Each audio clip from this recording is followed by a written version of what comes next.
Dan saya bertanya dengan Haji Hadi, adakah mungkin kita bertahaluf siasi dengan UMNO? Tapi pada masa itu Haji Hadi mengelak untuk menjawab. PAS ni sebenarnya adalah parti yang takkan setia.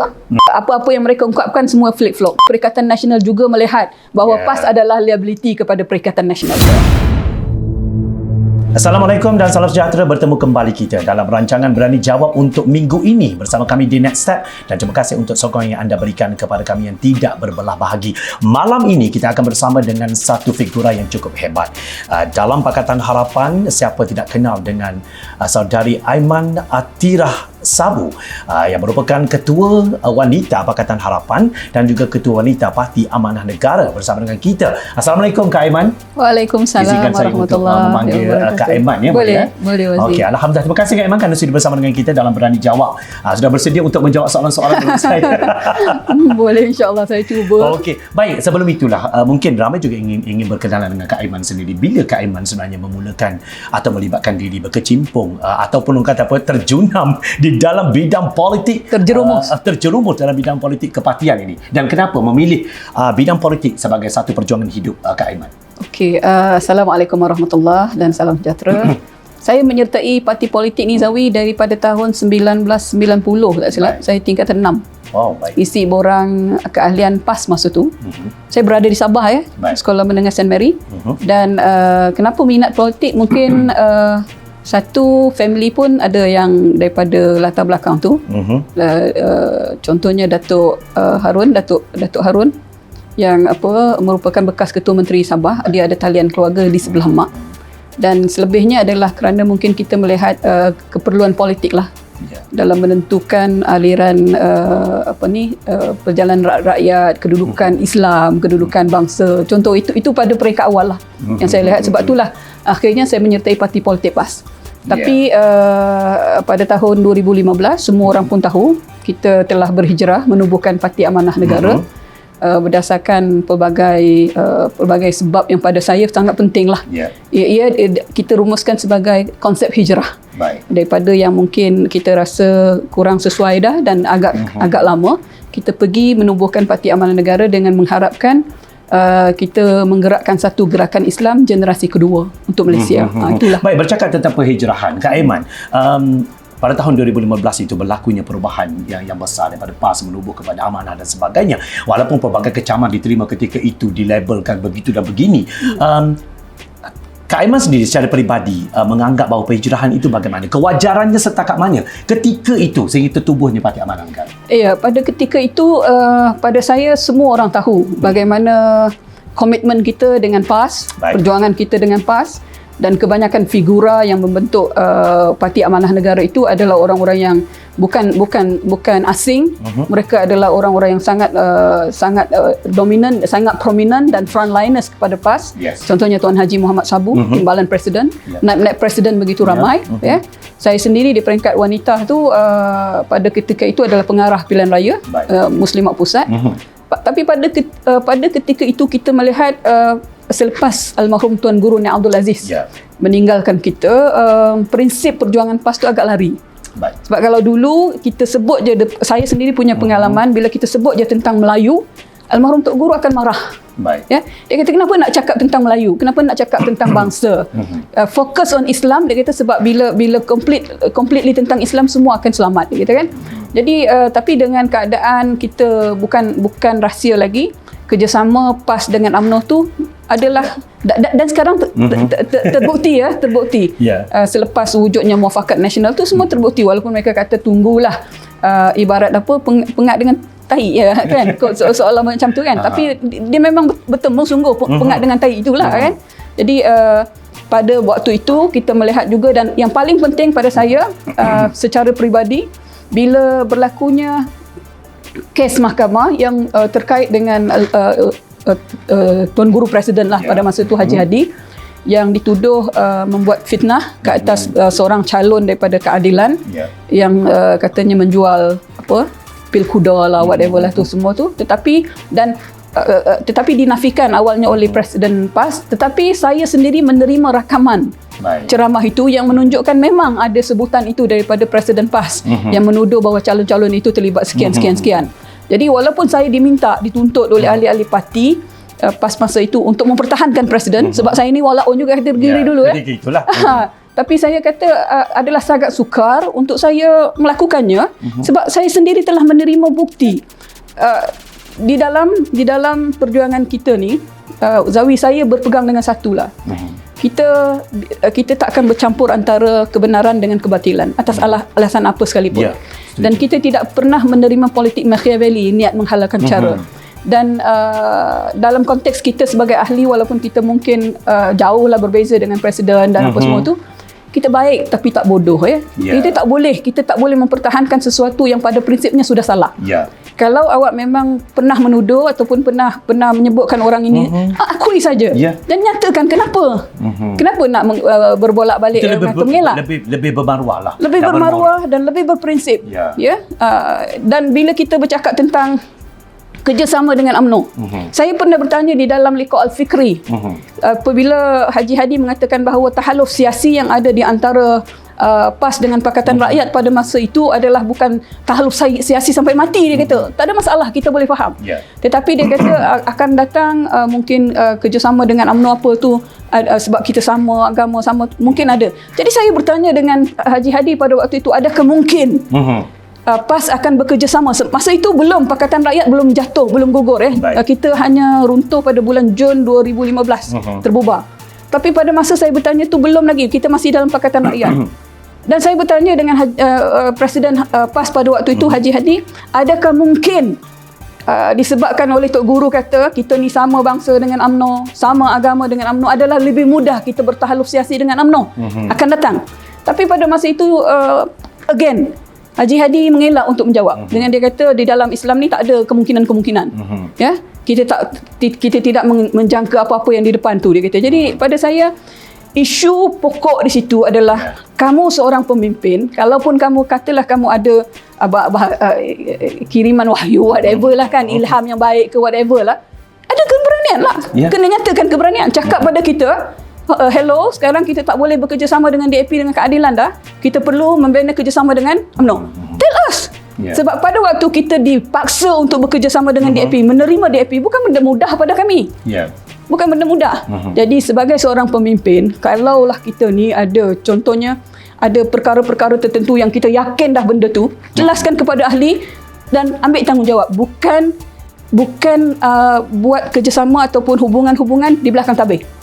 Di dalam mesyuarat, awak sendiri pengurusikan mesyuarat, dibuat keputusan lain, sebab majoriti itu adalah yang bekas-bekas pimpinan tu adalah yang bersama dengan amanah. Jadi keputusan itu adalah ke arah yang kita progresif ni lah. Tapi again, bila dah ada keputusan, keluar tidak laksanakan keputusan. Dalam kaedah kita ikut gerakan Islam ni, pandangan peribadi, tak kisahlah pandangan siapa pun, presiden pun terpulang. Tetapi yang paling penting adalah keputusan jamaah. Itu dididik kepada kita, tetapi akhirnya ditunjuk oleh pimpinan-pimpinan pada waktu itu, khususnya daripada presiden, ialah tidak seperti mana yang dicakap. Macam mana kita nak follow? Jadi adakah itu merupakan satu di antara kewajaran yang utama perhijrahan itu berlaku? Saya kira dia macam ni. Kalaulah awak membawa imej Islam yang salah, bagaimana kita nak pertahankan? Contohnya awak bermusuh dengan orang bukan Islam. Islam tak suruh kita bermusuh dengan orang bukan Islam. Itu bukan ajarannya. Dan memang sedangkan dalam surah Ar-Rum contohnya, Allah yang ciptakan berbilang bahasa, berbilang bangsa, warna kulit. Tuli ta'arafu. Kalau Allah kata cukup untuk satu bangsa, dah tak ada payah ada bangsa lain. Jadi kita nak tanya, kalau kita diajar, almarhum Ustaz Fadil Noor, almarhum Tok Guru Ni Abdul Aziz mengajar kita tentang keluasan rahmatan lil alaminnya Islam, kenapa kita nak dibawa ke pelusuk yang tersudut hanya memikir tentang kepentingan Melayu? Saya tak ada masalah untuk kita bercakap, sebab pada saya tulang belakang kepada keharmonian politik negara ini, saya masih berpandangan adalah Melayu dan Islam. Itu tak ada bantahan. Tetapi bukan Melayu Islam yang kerana kamu nak Melayu Islam tu naik, tak kira lah apa pun kamu memfitnah orang-orang bukan Islam. Sebagai contoh, baru-baru ni isu tangkapan, jatuh hukum semuanya, akhirnya di peringkat Haji Hadi dan juga Zuhdi, Dr. Zuhdi mengatakan bahawa yang sebenarnya ramai yang memberi rasuah ni adalah yang bukan Islam. Apa salah kamu nak bawa ke arah itu? Kan? Jadi pada saya, Zawi, kalau kita menunjukkan akhlak yang tak baik tentang Islam, bagaimana kita nak meyakinkan orang Islam kepada agama kita? Setuju. Jadi pada saya tak ada, saya walaupun saya dah intimakkan masa depan saya dengan masa depan PAS masa itu, walaupun saya dah berkorban jiwa dan raga, saya tinggalkan pekerjaan saya. Saya dipanggil untuk membantu 3 orang senator Muslimat PAS pada waktu itu. Mereka tidak ada kepakaran dalam bidang politik. Saya memang sains politik. Saya pergi meninggalkan pekerjaan saya di Malaysia German Automotive contohnya. Saya berikan segala-galanya. Dan saya tak pernah meletakkan satu keadaan yang kata setiap yang saya bagi ada habuan yang dibayar. Tak. 24/7, 24 hours per day dan 7 days per week adalah untuk perjuangan. Dan kalau pada ketika itu pun parti ini seolah-olah macam tak ada apa, kan? Dan that's it.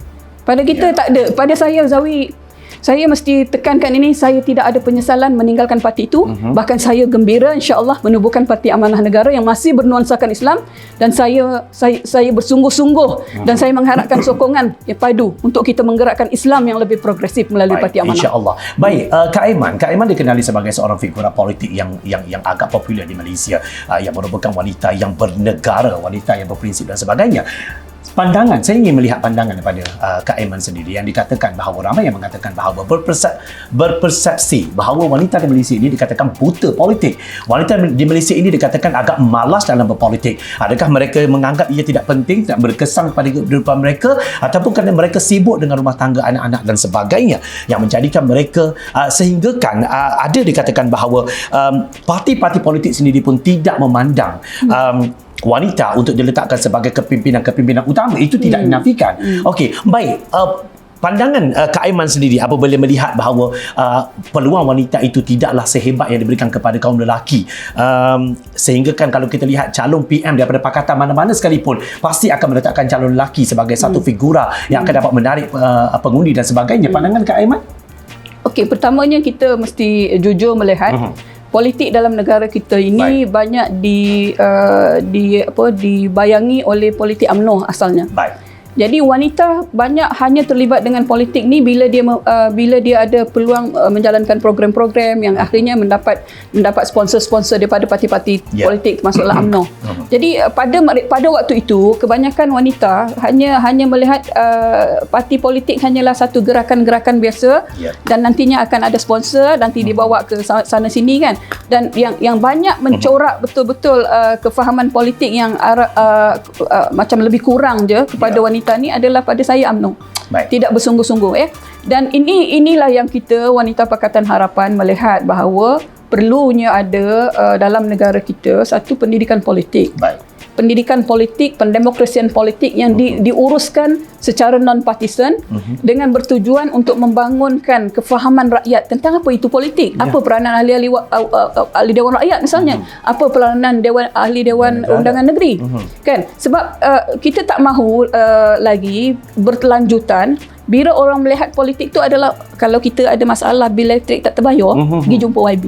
Kan? Itu bukan saja tentang wanita tak sedar politik, tetapi sebenarnya kalangan masyarakat kita majoriti tak memahami peranan ahli-ahli politik tu. Itu sebabnya pimai-pimai ialah KBSM, pergi kahwin, apalagi urusan perkahwinan, bersunat, apalagi majlis-majlis apa-apa kenduri kendara lah. Itu seolah-olah peranan ahli-ahli politik itu ke arah itu. Sedangkan sebenarnya peranan ahli-ahli politik itu melihat kepada permasalahan rakyat. Melihat permasalahan dasar rakyat supaya akhirnya nanti boleh dibawa kepada perbincangan. Sama ada kalau mereka anggota pentadbiran ditentukan dasar-dasar yang lebih baik, kan, dipermudahkan SOP peraturan-peraturan yang mungkin menyusahkan rakyat, dan difikirkan rang undang-undang, sama ada meminda atau menambah atau mengurang, kan. Yang penting di situlah peranan ahli-ahli politik. Tetapi keadaan semasa lebih kepada politik is about tongkat, politik is about subsidi, politik is about program yang akan disponsor. Jadi pada kita perlu ada dalam wacana kita ke depan pun, kita perlukan adanya pendemokrasian politik di mana politik kenegaraan dan politik bernegara itu dijadikan satu pendidikan politik untuk rakyat. Jadi tidak perlu lagi kita rakyat bukan sahaja tentang tak faham tentang politik, tentang rukun negara pun orang tak faham lagi. Tentang senangnya propaganda kaum dan agama dimainkan. DAP ni komunis. Kalau dah komunis memang tak layak bertanding pun. Tetapi kenapa boleh dibenarkan bertanding? Tetapi dalam siri yang kita lihat pun semalam diisytiharkan oleh Ketua Penerangan, tak silap saya, Ketua Penerangan PAS, Senator IR apa dia, Ketua Pemuda tu, saya pun tak ingat nama dia dah, Khairul Nizam. Dia kata kita telah menyusun, dia kata dokumen-dokumen tentang kesalahan-kesalahan Pakatan Harapan dan serangan-serangan yang patut dilakukan ke atas Pakatan Harapan. Dan kita memang nampak, tentu propaganda lah ni, kan? Dan inilah masalah kita bila parti yang sebegitu pun sebenarnya sepatutnya mengarah kepada politik yang mendidik, tetapi akhirnya membuat politik propaganda. Jadi selagi mana parti-parti politik dan politikus-politikus, pemimpin-pemimpin tidak ada kesedaran, tidak ada kesungguhan, tidak ada political will untuk mengubah benda ni, kita akan kekal lah dengan keadaan-keadaan macam situasi-situasi begitu.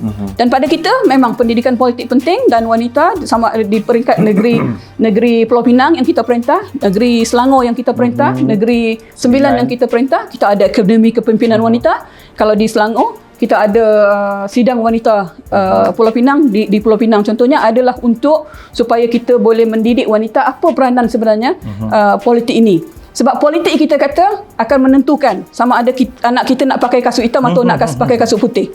Bukan semudah kita kata saya tak nak fikir tentang politik, this is nothing to do with me, politik is out, politik is dirty, then you don't want to think about politik anymore. Sedangkan semua benda kita nak makan pakai kita tu murah atau tidak ditentukan oleh orang-orang politik. Baik, terima kasih Kak Aiman. Baik, kalau kita lihat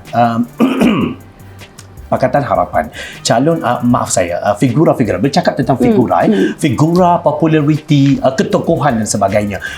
Saya tidak menafikan tentang gerak kerja yang kita nampak, tetapi kalau bercakap tentang figura, bercakap tentang ketokohan dan juga populariti, figura wanita dalam Pakatan Harapan dilihat agak terkebelakang jika dibandingkan dengan pakatan-pakatan lain dan gabungan-gabungan lain. Itu pandangan saya. Betulkan kalau saya silap, Kak Aiman. Baik. Apakah fokus yang patut diberikan kepada kaum wanita dalam PRU ke-15 yang akan datang ini?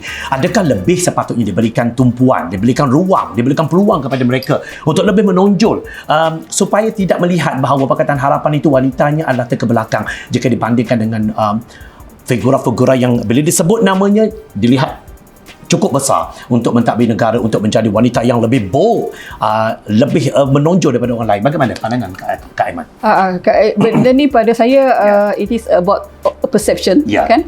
Tapi di satu sudut saya setuju, di satu sudut lagi saya tak setuju.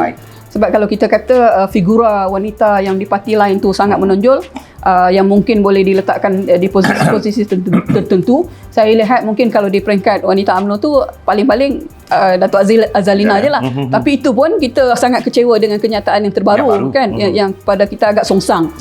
Kalau di peringkat yang parti-parti lain pun saya sebenarnya tak nampak sangat. Cuma mungkin kalau di peringkat kita ada Kak Wan Azizah, kita ada Nurul Izzah, tapi masih kurang. Pada saya satu mungkin ruang dan peluang. Bila program-program seperti ini pun kali pertama saya dipanggil, kan? Kali pertama saya mungkin dipanggil beberapa kali saya datang. Itu juga satu strategi yang mesti diatur. Bila ada ruang mesti pergi, contohnya, kan. Jadi strategi ini mesti diuruskan oleh parti. Sebenarnya dia tidak boleh diserahkan hanya kepada orang perempuan. Contohnya dalam pilihan raya umum ke-15 yang akan datang, kerusi-kerusi yang wanita kita, calon-calon wanita Pakatan Harapan kita bertanding, ini tidak boleh diserahkan kepada sayap-sayap wanita setiap parti. Saya baru-baru ni dalam bengkel wanita Pakatan Harapan, saya dah berbincang dengan kawan-kawan. Saya kata kita perlu menyenaraikan siapa calon-calon wanita yang ada ketokohan untuk diposisikan dalam PRU 14, tak kira parti mana, komponen, dan pada masa yang sama kita buka semua peta pilihan raya konstitusi 222 dan juga beberapa kerusi DUN yang terlibat untuk kita letakkan mereka ini mungkin di mana. Kan? Lazimnya, normalnya akan diserah kepada parti masing-masing. Jadi parti masing-masing, saya kata kalau kita buat macam tu, so kita akan bergerak dengan cara yang seperti biasa, tak ada perubahan. Saya kata sebagai seorang ketua wanita Pakatan Harapan adalah menjadi tanggungjawab saya untuk melihat lebih ramai wanita bertanding, not only kepada parti amanah tetapi parti keseluruhannya. Okey, dalam kalangan parti-parti yang ada di dalam Pakatan Harapan tu mungkinlah amanah ni agak tercorot. Dan ini satu cabaran yang mesti disahut oleh Parti Amanah Negara. Sekarang ni ketua wanita Pakatan Harapan daripada parti awak. Okay? Jadi kalau kita masih memperlihatkan seolah-olah amanah tak kisah, contohnya bagaimana memposisikan wanita, Jadi itu pun satu benda yang harus disedari, perlu diperbaiki. Jadi dalam konteks sama ada meletakkan satu rekrutmen, melatih mereka menjadi pemimpin, positioning mereka, ini adalah bukan tugas dan tanggungjawab orang perempuan sayap wanita, bukan. Dan bukan tanggungjawab sayap pemuda. Ia adalah tanggungjawab hakiki, tanggungjawab leluhur parti itu sendiri. Dalam konteks ini Pakatan Harapan juga tidak terkecuali. Makanya nanti ke depan Datuk Seri Anwar Ibrahim contohnya sebagai pengerusi Pakatan Harapan, mesti ada satu kefahaman bahawa sama ada Pakatan Harapan ini dapat berjaya memposisikan figura-figura wajah-wajah baru, muda, wanita, mencakupi semua gender. Ini adalah juga sebagai satu pada saya adalah satu tanda benchmark kejayaan dia. Sebenarnya setiap pemimpin dia mesti ada jiwa besar. Kalau dia tak ada jiwa besar, dia akan memikir sepusar dia dan sepusar partinya, dan kita akan terus bergerak. Parti politik dalam negara kita akan terus bergerak seperti mana biasa, tipikal. Jadi mesti ada keberanian, kan, dan bukan saja ruang meletakkan mereka di dalam sebagai calon pilihan raya, tetapi bila menang. Kan, bila menang, takkanlah dalam parti tu contohnya berebut pula semua yang dihantar tu adalah kaum lelaki. Mestilah positioning women, pemimpin-pemimpin mesti diberikan ruang. Kalau tak, bagaimana kita nak belajar peluang? Contohnya, saya cakaplah, saya contohlah, saya dah pernah jadi senator, tapi saya tak dapat peluang itu. Faham maksud saya? Kalau cuba kalau kita diberikan ruang itu, tentulah lain, berbeza Zawawi, bila kita hanya sebagai seorang ahli parlimen biasa, dengan kita diberikan peranan sebagai anggota pentadbiran contohnya, tak kiralah menteri kan timbalan menteri. Saya nak sebut Rina Harun, siapa kenal dia? Saya nak sebut pengalaman kita di dalam gerak kerja wanita Pakatan Harapan pada masa kita tubuhkan Pakatan Harapan 2016, dan kemudian kita ada kerjasama dengan mereka 2017, kita bermesyuarat. Banyak benda yang saya rasa sangat ketinggalan wanita bersatu tu, Seri Kandi. Tetapi bila kita bekerjasama, kita nak membangun bersama-sama, dan mereka dapat peluang tu. Sekurang-kurangnya kalau tidak pun Rina Harun dah dikenali dengan tokoh Doraemon. Sekurang-kurangnya kan. Tapi inilah maknanya peluang-peluang ini dan strategi-strategi ini mesti diambil kira oleh kepimpinan, bukan diserahkan kepada wanita ataupun pemuda. Baik. Terima kasih. Baik, untuk PRU 15, Kak Aiman sebagai seorang pemimpin wanita dalam PH, apa yang Kak Aiman rasa perlu diberikan kepada wanita untuk PRU 15 manifestonya? Kerana kalau kita lihat, wanita itu bukan sekadar wanita, banyak benda di sekeliling wanita yang perlu kita generate untuk menjadikan ia lebih luas dan menjadikan wanita itu lebih bernegara sebagaimana yang kita bicarakan tadi. Silakan. Saya kira pertama yang mungkin kita dengar baru-baru ni masalah tentang hak kerakyatan daripada anak-anak warga negara kita, ibu warga negara kita yang lahir di luar negara. Pada saya, dalam keadaan 65 tahun kita dah merdeka, takkanlah masih ada di situ perbezaan layanan kepada anak-anak warga negara, ayah-ayahnya warga negara kita, sedangkan berbeza ibunya warga negara kita tapi berkahwin dengan orang lain yang lahir di luar negara, tetapi pemberian kerakyatan itu berbeza. Sepatutnya samalah. Mengapa tidak boleh disamakan? Dan pada ketika ini kita dah 65 tahun. Mengapa UMNO Barisan Nasional dan Perikatan Nasional lah kita katakan, yang mereka kan bersama sekarang, keluarga Malaysia, masih gagal? Sebab tak ada political will. Dan ia bermula dengan memandang wanita itu sebenarnya adalah sebagai generasi kelas kedua, rakyat kelas kedua. Walau macam mana sekalipun kononnya nak dinafikan, hakikatnya ini 65 tahun selepas merdeka, itu masih berlaku. Dan adakah kita tahu kesan penderitaan yang berlaku kepada anak-anak ini? Kan? Jadi pada saya itu antara benda yang kita akan tawarkan. Kita menyeru kepada Pakatan Harapan, apa pun yang kita tawarkan sebenarnya, wanita fikirkan baru-baru ni dalam bengkel wanita Pakatan Harapan, ia akan kita salurkan kepada Pakatan Harapan, dan dia menjadi tawaran Pakatan Harapan berkaitan wanita. Salah satunya adalah pindaan perlembagaan perkara 14/1 1B dan juga perkara 15/2 yang memastikan supaya hak kerakyatan untuk anak-anak ni sama ada daripada peringkat ayahnya warga negara kita atau ibunya warga negara kita. Itu mesti berlaku. Yang keduanya adalah kita juga melihat ada masalah kepada akta pekerjaan di mana cuti paternity hanya diberikan terhad kepada orang yang bergaji maksimum dia, ceiling dia 2,000. Kita nak supaya hak untuk mendapat cuti paternity itu diberikan kepada semua tanpa had gaji. Contoh sebab kalau ini tidak dilakukan, ia juga satu ketidakadilan lah kepada orang-orang kita dan kepada wanita itu sendiri. Dan kita yang paling penting, Zawawi, saya lihatkan ialah yang kami bincang, perlunya negara ini memperkenalkan dasar keterangkuman gender. Di mana bila kita melaksanakan apa-apa pun program, apa-apa pun projek, pelaksanaan pembangunan dia mesti mengambil kira keperluan-keperluan berbeza.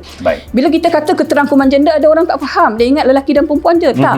Keterangkuman gender adalah tentang keperluan berbeza antara lelaki dan perempuan, antara kanak-kanak dan orang dewasa dan orang tua, kan? Dan antara warga emas contohnya berbeza. So, kita ada satu masalah besar di hadapan kalau kita tak uruskan, dan ini menjadi antara tumpuan utama kita di peringkat Wanita Pakatan Harapan, iaitu tentang kedudukan negara kita yang dijangkakan akan menjadi negara tua pada tahun 2030. Ini adalah kajian daripada United Nations sendiri. Bermula pada tahun 2030, majoriti rakyat kita adalah daripada warga emas. Can you imagine macam mana kita nak urus? Kalau negara ini tak ada kesungguhan untuk menentukan dasar warga emasnya, contohnya kan. Dan yang kita cadangkan ke depan, saya tak nak detailkan. Kita healthy and active aging policy, dasar polisi, dasar penuaan aktif dan sihat untuk warga emas, sebab kita melihat kalau kita tak ada dasar ini, ke depan warga-warga emas kita dah lah tak ada pekerjaan, tak boleh bekerja. Kalau sistem perlindungan sosial, kesihatan mereka pun tak diuruskan dengan baik seperti yang ada sekarang, kan? Even nak tukar kad ATM pun terpaksa dihangkut dengan macam mana ni, kan? Kita nak buat macam mana ni? Dan kemudian dengan kesihatan tak tentu hala, dengan pendapatan tak tentu hala, yang paling menakutkan, simpanan hari tua sudah kehabisan. Kalau kita lihat daripada air Lestari, air apa lagi, air Sinar lah, air Citra lah, whatever lah, sebab baru-baru ni 7 juta kalangan pencarum telah mengeluarkan simpanan mereka lingkungan 21,000 hingga 71,000. Apa yang ada? Apa yang tinggal? Dan dengan 20-30 tu majoriti orang tua, kita nak buat apa? Ini pada saya antara yang wanita fikirkan. Perlu ada dasar penuaan aktif dan juga sihat, yang mesti mengambil kira sistem perlindungan sosial, yang mesti juga mengambil kira pembangunan yang lebih mesra kepada warga emas contohnya. Mesti semua ini diberikan perhatian. Dan saya sudah pasti yakin orang perempuan, dia tidak akan melihat hanya apa yang dia dapat, tetapi apa yang anak-anaknya dapat, apa yang orang-orang keluarganya dapat, ibu bapanya dah dapat. Dan inilah yang perlu diatur strategi lagi, bagi dikemaskan lagi oleh Pakatan Harapan, bagaimana kita memahamkan bahawa dasar ini penting, dan mana-mana parti yang membentuk kerajaan nanti penting ada political will untuk menggerakkan dasar ini secara genuine, secara ikhlas, secara faham betul-betul, kan? Kalau tak, kita akan jadi satu dasar yang melepas batuk di tangga contohnya. Dia perlu merangkumi keseluruhannya. Baik. Terima kasih. Itu antara benda yang kita fikirlah. InsyaAllah kami juga mengharapkan ini menjadi kenyataan kalau sekiranya Pakatan Harapan mengambil alih pucuk pimpinan negara. InsyaAllah. Baik, Kak Aiman, saya ingin bertanya tentang Kak Aiman, tentang satu pandangan Kak Aiman sendiri apabila sebelum ini, kalau dikatakan, saya tidak nafikan bahawa Kak Aiman ada pernah mengeluarkan kenyataan tentang isu ini, tetapi adalah lebih molek dan lebih cantik kalau sekiranya Kak Aiman bercakap dalam Berani Jawab ini. Saya ingin mendengar pandangan daripada Kak Aiman tentang Perikatan Nasional yang sebelum ini yang sibuk kononnya meminta pembangkang membuka peluang dan sebagainya, membuka ruang, membuka pintu hati dan sebagainya untuk bekerjasama dengan mereka, sedangkan kita semua yang berada dalam PH adalah mangsa kepada pengkhianatan golongan ini. Figura-figura itu tidak dapat dinafikan, tercatat dalam sejarah sebagai pengkhianat, mereka yang mencuri mandat rakyat, mereka yang merompak demokrasi negara. Jadi bagaimana mungkin kita yang berada dalam PH ini dapat menerima dan sesuatu yang sangat tidak dapat diterima kalau sekiranya benda itu berlaku, satu kenyataan apabila PN dikatakan bergabung dengan PN. Pandangan? Saya kira pendirian kami jelas di peringkat Wanita Pakatan Harapan, there's no kerjasama dengan pengkhianat. Sekali dia mengkhianat, kita percaya dia akan mengkhianati lagi, dan atas alasan apapun, sekalipun dia kata nak menyelamatkan negara, untuk memastikan Barisan Nasional tak menang, apa semua tu, pada saya itu adalah alasan-alasan kamu saja. Dan sedangkan sebenarnya saya jelas mereka sudah melihat jalan mati di hadapan. Baik. Kalau mereka jalan terus tanpa kerjasama dengan kita, sukar untuk mereka. Mungkin akan berlaku seperti mana di PRN Melaka dan seperti mana di PRN Johor. Cuma satu je pendirian kita. Baik. Atas apa sekalipun, kalah atau menang, pada kita itu adalah perkara yang tidak boleh sesiapa tentukan. Baik. Tetapi prinsip yang jelas kita akan dukung. Kalaupun sekalipun kita kata, oh kita takut nanti kalau kita tak bergabung dengan mereka kita akan kalah. Kalau kita menang sekalipun kita akan mengulangi 22 bulan yang hari itu. Untuk apa? Betul.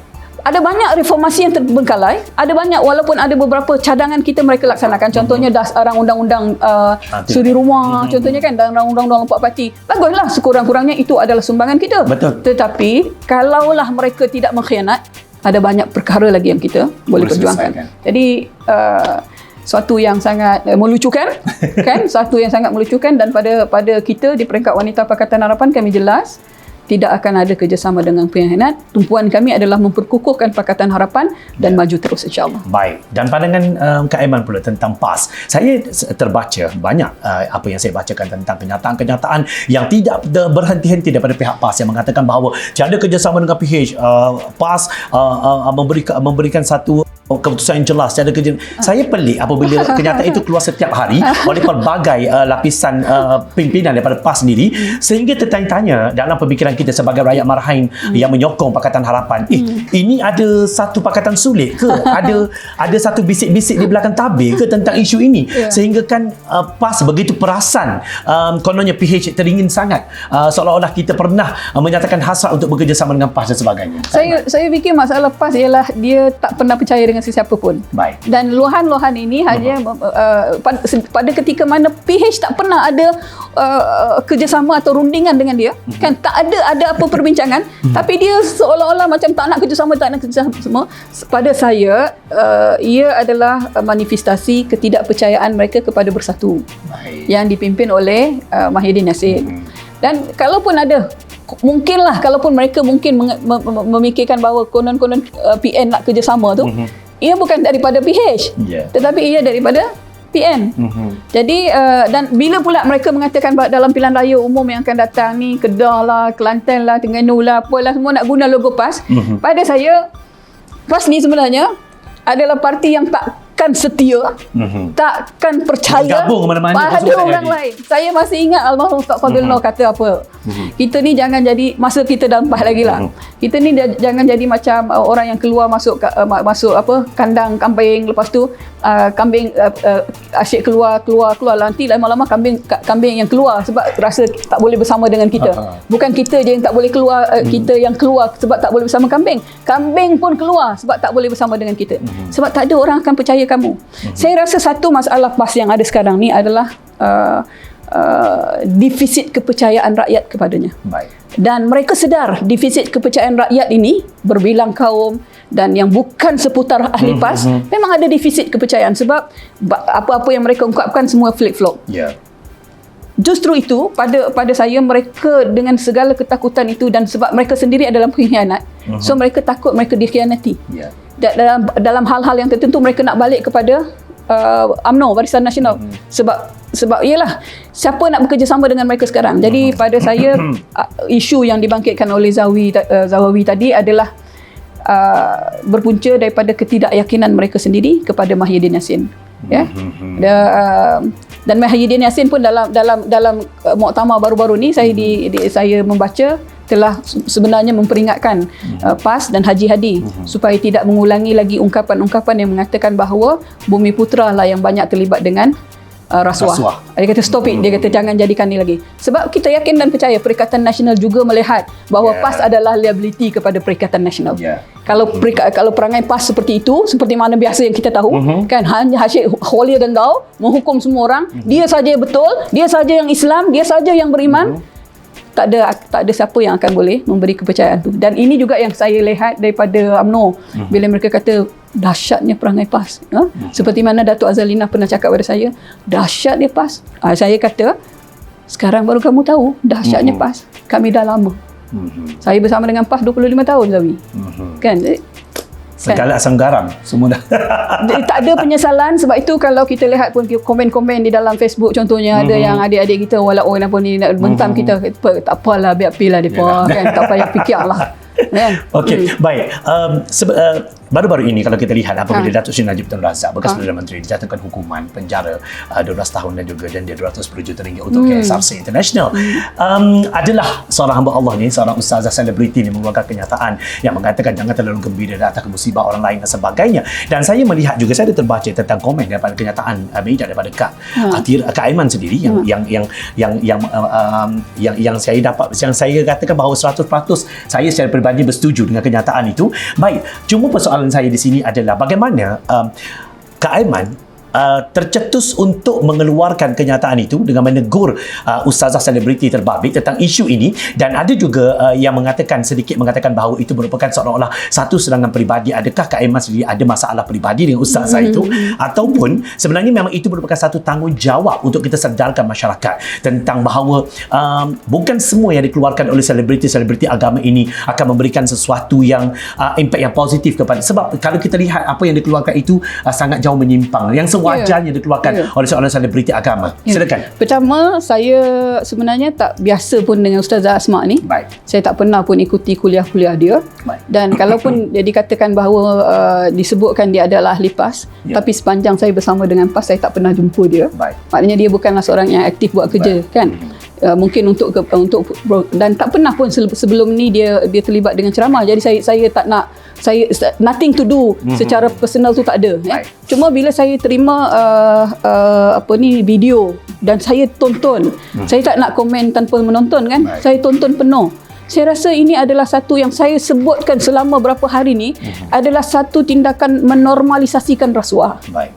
Ya. Awak buat benda-benda yang tak ikut prinsip Islam. Awak ambil duit dalam surah, tak silap saya dalam surah Al-Baqarah ayat 188 ada disebut, jangan kita ambil hak orang lain, duit orang lain dengan cara salah, dan jangan kita bayar hakim-hakim untuk menghalalkan perbuatan kita. Al-Quran dah sebut tu, kan?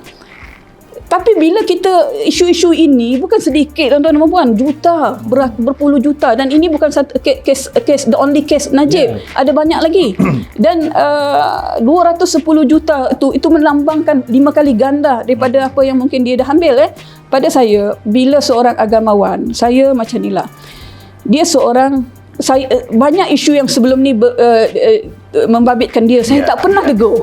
Saya tak pernah tegur, walau apa sekalipun saya tak berminat lah nak kritik apa-apa, sebab saya pun tak mengenali dia kan. Tapi dalam konteks ni, ia terkait dengan tindakan salah guna kuasa, pecah amanah bekas seorang Perdana Menteri.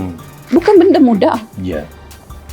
Nabi SAW kata, kalau Fatimah menyucuri pun akan aku potong tangannya. Bagaimana kamu seorang agamawan boleh berlunak? Ini yang saya kata menormalisasi rasuah. Dan jangan fikirlah pada saya sebut macam ni, Zawazi. Jangan kata contohnya Kelantan tak terlibat rasuah, yang tu tak terlibat rasuah. Apakah definisi rasuah pada kamu? Kalau kamu terima duit daripada Najib, tak kiralah sumber mana, tapi kamu dapat daripada Najib, kamu tak kisah daripada sumber mana, dan kamu gunakan untuk parti, adakah itu bukan rasuah? Pada saya itu rasuah. Awak pada peringkat awal, awak mesti tahu punca duit itu. Kan? Itu juga yang terkait dengan apa yang pernah disebut oleh Claire ke? Yang tuduhan 90 juta. Itu masih tidak terjawab. Jadi janganlah kita tindak tanduk rasuah ini kita normalisasikan, kita bungkus dengan agama, dan kemudian kita jenamakan dengan jenama amal jariah dan sedekah. Dan kita anggap benda tu sebagai tak salah. Ini yang berbeza kita dengan orang-orang yang bukan Islam. Baik. Walaupun mereka tak ada akidah contohnya, tapi pada perkara prinsip yang salah, penyalahgunaan kuasa, ketidakcakapan macam ni, mereka sangat berikan perhatian. Sebab itu dalam kerajaan-kerajaan Islam di seluruh dunia pun, soal rasuah dan perkara kepentingan amanah ni tak menjadi pokok penting. Sebab mereka yang definekan apa yang boleh dan tak boleh. Mereka yang cari di dalam ayat Al-Quran mana yang boleh menghalalkan tindakan mereka dengan tidak, kan? Jadi, pada saya ini satu yang sangat jenayah kepada agama itu sendiri, sebab awak meletakkan hukum sesuka hati awak, kan? Dan kalau ini diteruskan oleh agamawan-agamawan sebegini, adalah satu yang akan merosakkan rakyat. Dan again, saya tak ada masalah apa-apa peribadi dengan Ustazah Asma Ustazah Asma Harun, tapi pada saya dia penting sebab dia tokoh, orang mendengar apa yang dia cakap. Kalau ungkapan-ungkapan dia itu pada saya adalah lebih ke arah menormalisasikan rasuah. Seperti mana seperti mana negara-negara luar menormalisasikan apa yang mereka buat ke atas orang-orang Palestin di Gaza, contohnya di bumi Palestin. Apa yang Israel buat di Palestin dan juga di bumi Gaza. Itu tak boleh lah, kita tak boleh terima. Jadi itu saja. Baik, itu komen tentang apa yang telah pun dilontarkan. Nothing to do with personal. Baik, terima kasih Kak Aiman kerana sudi bersama dengan kita pada dalam Berani Jawab pada minggu ini. InsyaAllah ada rezeki kita berjumpa lagi. Baik, itu saja untuk minggu ini. Tuan-tuan dan puan-puan, para penonton yang dikasihi, jangan lupa untuk terus bersama kami di Next Step TV dengan berita-berita terkini akan kami sampaikan hari demi hari khas untuk anda. Jumpa lagi. Assalamualaikum. Salam sejahtera. Selamat malam.